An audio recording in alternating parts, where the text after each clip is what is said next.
The stunning consequences of 3 small choices that changed everything. Butterfly Effect, episode 2 by MrBallen. Now, the butterfly effect, the reason I'm cheesing overly excited for this one because it is one of the biggest things I enjoy discussing just about humans and the world we live in, man. Now, it's not a conspiracy. It's seriously as simple as the decisions you make right now really decides what path your life goes down every second after that. It's crazy to know that sometimes it can be big as, hey, let's affect everyone and the whole world get affected from it and change, or it could just be something small. I don't know the scale to measure it on. I just know we live in it, we're doing it, I would say. With that being said, oh my god, I wish we get more of these, man. Let's go. I enjoy the butterfly effect, so I'm ready, dog. Let's check it out, man. All right. Enough of the Hey crazy guys, before we shenanigans. begin, I want to let you know that later in this video, I'm going to be making a major announcement. So you want to stick around for that. I'll give you a hint. New content.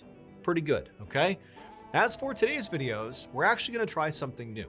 I'm going to tell you 3 stories about real people who had something totally unexpected and insane happen to them. Think like stranger than fiction, that type of thing. That not only changed their lives, but also changed the lives of millions of other people too. Now, these stories are kind of a slight departure from what is normal on this channel. We know I that, love 'em. so I please love let 'em. us know in the comments 'Cause we what only you got, like- think about this series.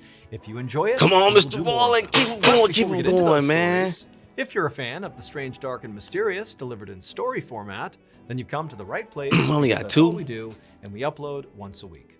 So if that's of interest to you, please sneak into the like button's house and replace all of their very expensive, nice knives in their butcher's block with plastic knives. Also, please subscribe to our channel and turn on all notifications so you don't miss any of our weekly uploads. Okay, let's get into Come on, today's man. stories.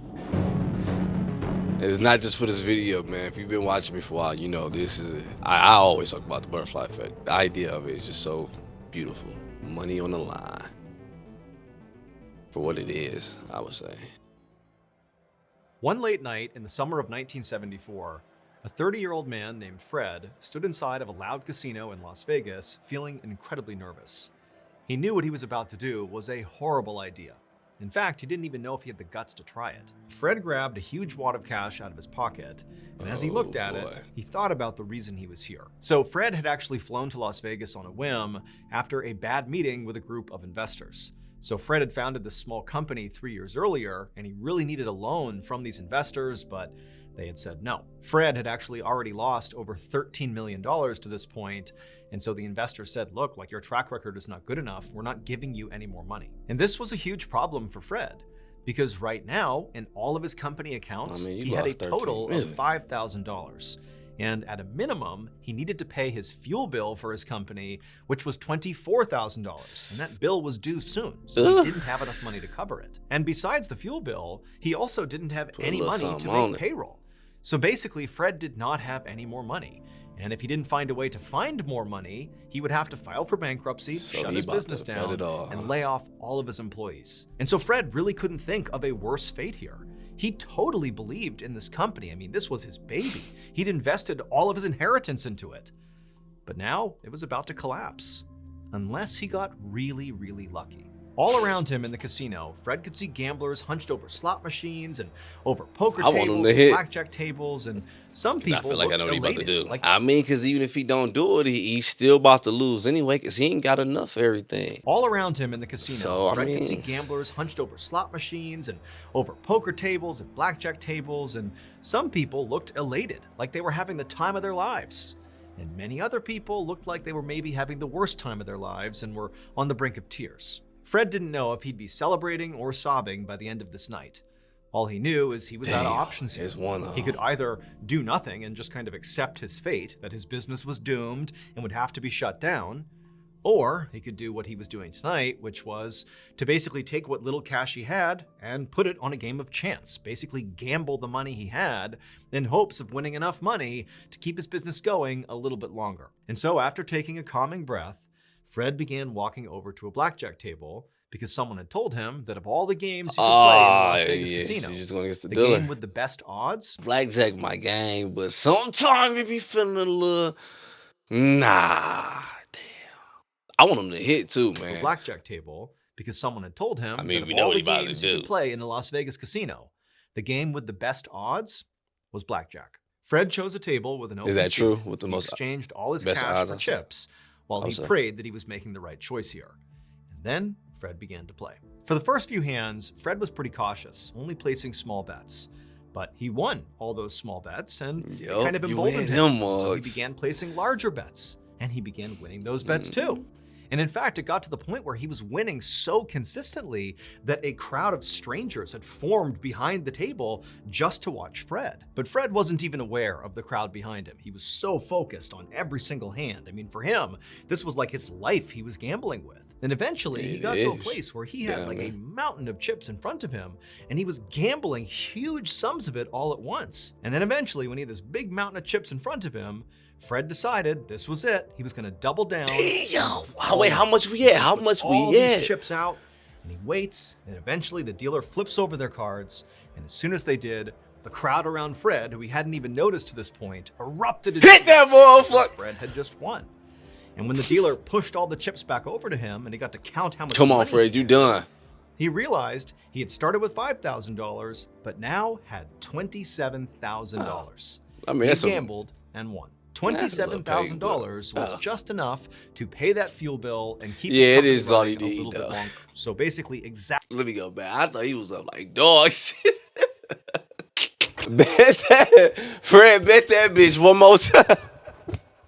No, for real, though. I am not one who have a gambling problem. I was just creating content. Yeah, I'm not betting no more. He got what he need. Yeah, go on and get up out of there. Now, I'll probably keep what I need, the 25. Then I'm finishing that too, because I'm hot. I ain't about to stop if I'm hot, dog. And I just, with the other two, then I go ahead and just play with that, because you in their pockets. So Doggy chips Bone back was over to talking him, about and he got some to count how much money he had. He realized he had started with $5,000, but now had $27,000. He had gambled and won. $27,000 was man. just enough to pay that fuel bill and keep his company running a little bit longer. So basically, exactly what Fred had hoped for had happened. And then during this extra time that Fred had basically won himself, he was able to secure $11 million in investor funding, which was enough money to finally scale up this small business into the behemoth that we know it as today. Fred went from being a guy betting his last chips at a casino to now being a multi-billionaire. Damn. Fred's full name is Fred Smith. FedEx! The company that he scaled up on a gamble was FedEx. Damn, bullshit. Universe is trying to get me to go gamble, bro. Damn, you telling me? I have a major announcement. Ballen Studios, the home of the strange, dark, and mysterious, today. I ain't even mad at FedEx, dog. I ain't even mad, man. Fred, if you watching this, dog, man, you was at your last, and you really gambled it, and that was it right there. That was the turning point. Damn. And let me borrow a look. Cause I ain't gonna lie, man. Lately I've been thinking like, man, I'm about to just go ahead, go up to MGM real quick. It's just I've been thinking about that. Cause my dog, I ain't gonna lie, he be hitting in poker. I'm like, man, I seen a few movies. I think I got a little plan. Shout out FedEx. I'm not mad at you, dog. That one hard. I ain't gonna. That's a dope ass story, FedEx. That one dope. Brand new show. It's called Late Nights with Nexpo. It is totally free. And It's Long Shark podcast. niggas was gonna get it. It's They was gonna hosted get it. by Yo none ass other too, than Fred. Nexpo, who you might already know from I'm YouTube. the drunken rant. That me right now? One It's evening water. in the late 1980s, a man in his 20s named Norm walked into a house party in the Hollywood Hills, which is a very exclusive and pricey neighborhood in Los Angeles, California. In this house, which was filled with people, there were all these actors and entertainers and Hollywood-type people, and Norm, who was this kind of scruffy guy with long stringy hair and who had no experience in the entertainment industry, knew he did not fit in here at all. In fact, Norm never would have been at a party like this if not for what had happened to him just a few hours earlier. So that afternoon, Norm had gotten into a fight with his boss at the motorcycle shop where he worked. Now, Norm and his boss never got along, but they managed to coexist for the most part, Except today, this small argument had turned into a huge argument that turned into Norm getting fired. And so after getting fired, Norm left the shop and just began aimlessly walking around Los Angeles until he wound up running into one of his friends. And over the course of this conversation where Norm's like, yeah, I got fired, not doing too good. The friend was like, oh, well, tonight there's going to be this big party up in the Hollywood Hills. Why don't you come along? And Norm, who was feeling admittedly pretty down after being fired, decided, you know what the heck? I'll go to this party because maybe that will boost my spirits. And so now here he was. I know, right? And You so will be Norm thinking, went I ain't and get found some his pussy, friend so. in the house party. And for a little while, the party was pretty great. I mean, Norm felt kind of uncomfortable, didn't really know anybody. It was kind of awkward, but it was That's fine. how I like Him and it. his friend were drinking and chatting, and his friend was introducing him to some people, and it was all good. Except Norm just couldn't shake the anger he felt about getting fired. Not only at the fact that he was now unemployed, which was a huge problem, but he also just felt mad at his boss. Like, how dare his boss do this to him? And so to cope with this, Norm just began drinking really heavily, like way more than anybody else at this party.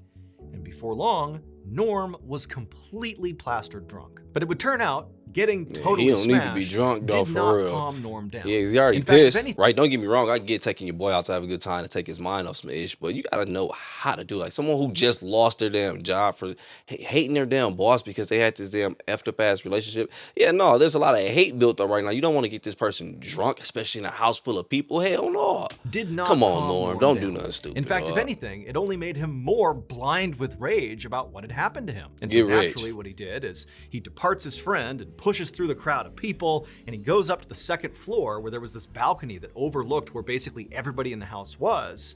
And Norm, who's slurring his speech and he's totally a mess, he screams out to the crowd of these people that he doesn't even know, these Hollywood people, basically screams at them to stop what they're doing and listen to him.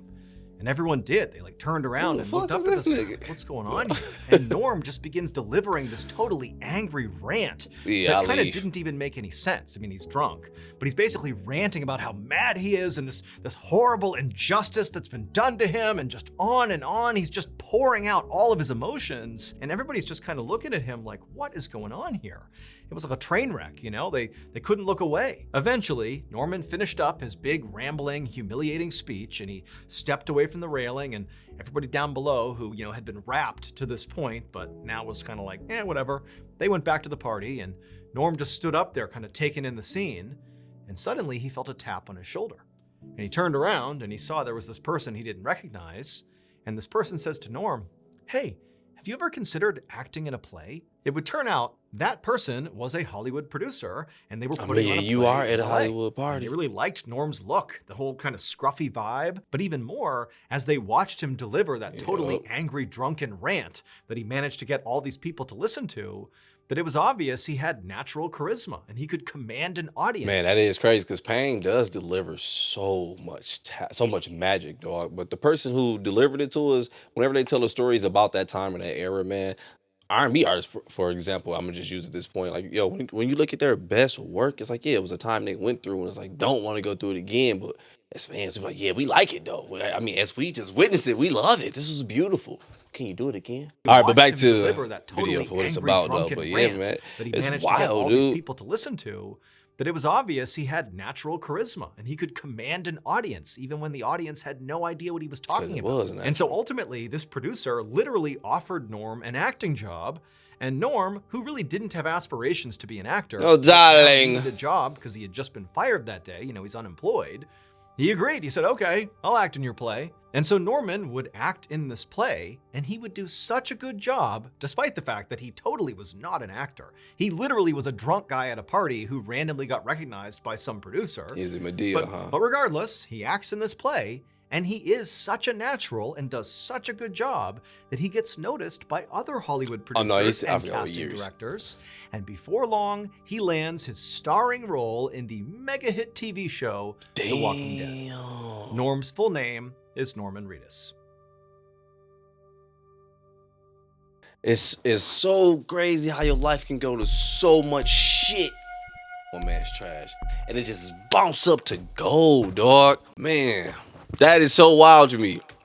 That's the only thing I know, man. Anyway, I don't know much about him, so I couldn't get like too excited. I got like a little fake excited. You see like a little bit how I did it, but I know I did watch season 1 Walking Dead. One man's trash, but that's fire though. Another story.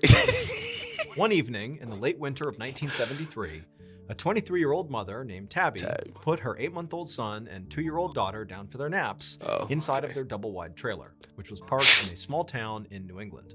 Once her kids fell asleep, Tabby looked over at the clock.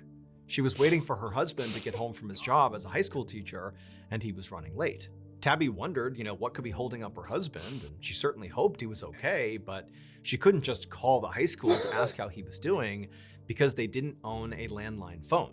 They literally didn't have enough money to afford a landline phone in their trailer. In fact, they basically only had enough money to barely make ends meet. So Tabby and her husband actually had dreams of becoming professional writers. But they had found over the past few years that breaking into writing at this time in America was nearly impossible. They had gotten a few stories published here and there, but, for the most part, the only thing their writing had gotten them was a whole bunch of rejection. And so as a result of this, both of them had taken day jobs to basically supplement the income that was not being generated from writing. Tabby was home with the kids, and then in the evening would work some shifts at a Dunkin' Donuts. And then her husband, in addition to being a teacher, also worked at a laundromat. But even with their 3 jobs combined, they barely made any money. Now, Tabby still held on to hope that, maybe one day she could break in and be a professional writer and have that be her primary income. But her husband, who also, had the same dream, was over time becoming increasingly more pessimistic about his opportunity to, one day just be a writer. He sort of felt like this truly was impossible, that they'd struggle forever and he wouldn't become a writer. Tabby walked to the tiny laundry room in the back of their trailer to switch their clothes from the washer to the dryer. So this room, the laundry room, actually doubled as her husband's office. And as soon as she walked back there, she saw his desk was a total mess. All around his typewriter, which sat right in the middle of the table, were all these Come on, give me a dub. Food wrappers and we had 2 dubs. Come on, don't do Tabby like this now. In the middle of the table were all these empty beer cans and Who they food about to be? wrappers and rejection letters from various magazines and publications. And the trash can next to the table on the ground was overflowing with crumpled up pieces of paper. Feeling very annoyed by this mess, Tabby reached down to tie up the trash bag to take it outside, but as she went to do that, she happened to glance at one of these crumpled up pieces of paper in the trash, and she skimmed a couple of sentences that were written on it, that were typed on this paper. And as soon as she did, she stopped, because there was something really interesting about this writing. Now, she knew her husband had written whatever was on this page, but generally speaking, her husband always shared with her anything he had written, and she would read everything. And there was something about this text that she knew she had not read it before. Like, this was different. Clearly he wrote it, but she had not seen this before. And so she was curious. So she pulled the paper out of the trash can and smoothed it off, then actually began reading what turned out to be this failed manuscript that her husband had thrown away.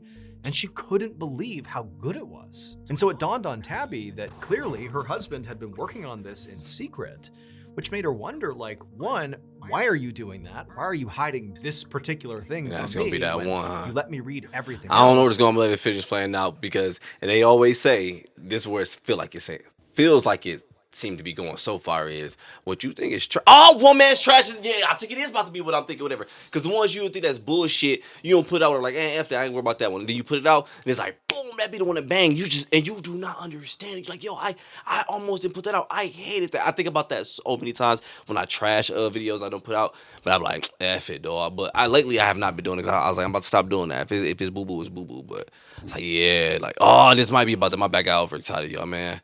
I'd be tripping sometimes. And she couldn't believe how good it was. And so it dawned on Tabby that clearly her husband had been working on this in secret, which made her wonder, like, one, why are you doing that? Why are you hiding this particular thing from me when you let me read everything else? And two, again, this is so good. Why is it crumpled up and in the trash? Just then, Tabby heard the front door of the trailer open and her husband come inside. Oh, shit. So Tabby just... Sorry. All right, let me go back. But man, when you hear it's like this, stories like this, it kind of gives you that hope that this is not rigged. It's really set up for you to win. Everyone can't win, but it's just you do gotta play ish right sometimes, and it's kind of scary, not in a boohoo kind of way. The fact that sometimes, yeah, you really do not know what's best for you or what's gonna lead you to this path. For me, when you let me read everything else. And 2, again, this is I went so back a good good. amount. Why is it crumpled up and in the trash? Just then, Tabby heard the front door of the trailer open and her husband come inside. And so Tabby just took the page she was reading and walked out of the laundry room, and she held it up to her husband and she was like, "What is this? Why haven't you shown me this?" And to Tabby's surprise, her husband, when he realized what she was holding, just looked totally embarrassed, like he wished she hadn't seen that. And she said to him, "No, like, this is so good. What's going on here?" I don't want you to see And her that. husband would tell her, "Look, like, I started writing this thing, I didn't really know what it was going to become, but I quickly realized that I don't know enough about the subject matter, and, I'm just not talented enough to finish the story, and even if I was, like, this is too weird, it's too out there, no one would publish this." And so ultimately, he had just thrown it away and not told Tabby. And in fact, he went on to tell Tabby that in addition to this being a failed project, he really understood at this point in his career that he was a failed writer. And right now, what he really needed to do was give up writing altogether and just focus on making money for the family, something they desperately needed. Tabby could see her husband was completely serious. And so she just held up this piece of paper and said, "No, this is the one. This is the one that's going to help you break through. I know it. We came this motherfucking far. You don't know the subject matter? I do. I can help you with that. And together, we can make this a full-length novel. Don't be no serial killers. It's too good not to." And so, at Tabby's insistence, that's what her husband did. He would spend several months working with Tabby. It's MrBallen, man. It can go By the anywhere. spring of 1974, it was done. And so, that same 1974. spring, they began shopping the manuscript around to different publishers, really having no idea how anybody was going to react.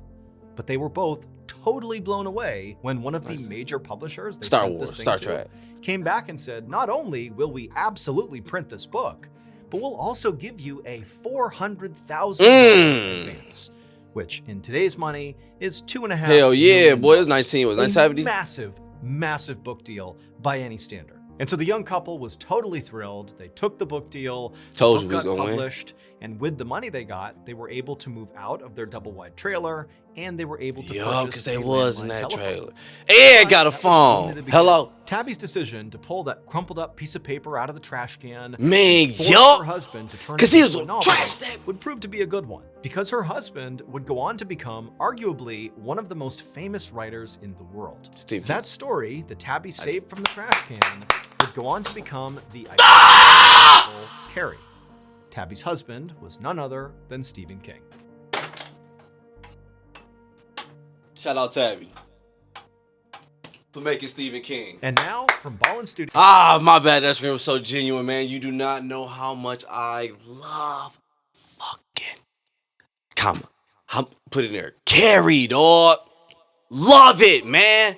I'm a huge horror fan. If you didn't know that from me, by the way, you probably give a fuck. Ah, that's fuck. I even was just reading the Carrie book. That was the last physical book I read. I got lazy. I went audio book for a while. They're all gonna laugh at you. Didn't mean to overreact in your ear like that, but I genuinely enjoyed that. And the fact that Tabby did not give up on him, man. And I get it, man. You do not understand the fact just hearing how. Oh my gosh, because that feeling, dude.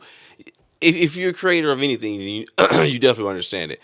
Entrepreneur, whatever, it's many of us these days, man. So to know that feeling of this is bullshit, this is weird, people are not gonna like this, all this shit. Yo, to trash it and say I don't want it because you know, I'm being sarcastic by the way, what's going to hit and what's not, but you don't because the entire time you really are just throwing shit, just hoping you get a hit, man. And the fact that you're going to give it up. But no, wifey understood. Like, no, we got it. This is the one. I get it. I see the vision for this when you because she's looking at it probably more as a view from an actual consumer, a viewer. Someone's going to take this in. Like, yo, no, this is amazing. This is the one. It's different. It's everything that you don't like about it is what people are going to like about it. So you, being the creator, you just see this. No. It's weird thing like this because they don't like weird stuff. So therefore, this is automatically going to be considered weird. My bad, cut him off. So this is automatically going to be considered weird as well. Cut him off. Let me calm down, man. Basically, I enjoyed this one. The fact that it worked as a family was just so beautiful, man. Because hey, like they say, man, yo, more brains are better than one, or however the saying goes. Until shit goes sour. But yeah, we ain't hear about that. We just hear about dubs right now, man. This was amazing. All right, man. At this point, I'm doing it again. Yes, more. Heavy on the butterfly effect, please. It's an amazing topic. I kid you not, dude. It's really enjoyable. Ah, come on, give us some more, please. I forget.